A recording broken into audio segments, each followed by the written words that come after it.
Hi, I'm Dr. Bertice Berry, and I want to tell you a story. Stories are all around us, and if we listen, we get to process what it is that we need and what we need to do. Stories give us instruction for life. I got one of those stories from a friend who's a pathologist, forensic pathologist. He told me a story of a man who sat by the river all night long with his friend's dead body. He said he sat there, and just waited until someone came by.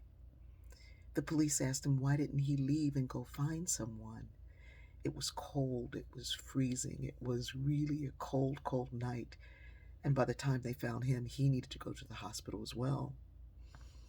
He said, I didn't want to leave him. I didn't want somebody to stumble upon him and think that he was nothing. I wanted them to know that he mattered. Shortly after that, I woke up one morning and it was very cold. And my body, being a human barometer, responded, and I had a screaming migraine. And right when I was about to fall into my own stuff and how I felt, I remembered that story. And I remembered the fact that while I had a thermostat that I could change to control my own comfort, there were many who did not. And so I decided to do something about it. I started by making coats, and I felt like I couldn't do enough. So I said I'd go to all the thrift stores and I asked my friends to do the same, and they would get me coats. And in this inside of each of those coats, I cut out a heart and I wrote the words, I matter. And I put it on the inside of that heart, the inside of that coat. It was a message for the wearer so they could look down and see and remind themselves of who they are and the fact that they always matter. On the outside of those coats, I began to paint a message in reflective paint. I'd heard stories of people being hit by cars because as they dart across the street at night to try to get to a more comforting spot, it couldn't be seen. So in reflective paint, I put the words child of God, and on some I wrote I am. Everybody doesn't believe like I do, and they don't need to for my beliefs to be real to me. So I made those coats and I did that, and my daughter started joining me. We went to one thrift store and we told the woman we needed all the coats that they had, and she said, "Oh, what are you doing with them?" And I told her the story, and she burst into tears. I said, "Are you okay, honey? Give me a hug." She came and she hugged me and she said, "No, you give me a hug." She said, "When I first moved here, I was homeless." She said, "I've got 3 years of sobriety now. I have a home, I have a job. I feel like the luckiest person in the world. But back then, as I lived on the street just trying to do the best that I could do, I didn't feel like I mattered to anybody. And to hear you say that reminds me even now that I matter." I went back home and I thought, you have to give this your all. So I called my fabric friends and asked if they could give me the lowest possible price on some really good fabric to make really beautiful coats for really important people. And they did.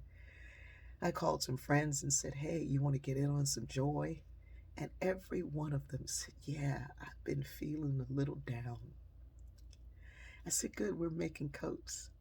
Most of them said, "I can't sew." I said, "I don't need you to sew. You can cut, you can pin, you can write." So together, we sewed and cut and wrote messages of hope.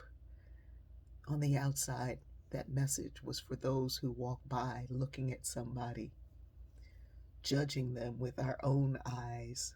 But that message that said, this too is a child of God, I am, was empowering. And that message on the inside was for the person wearing it.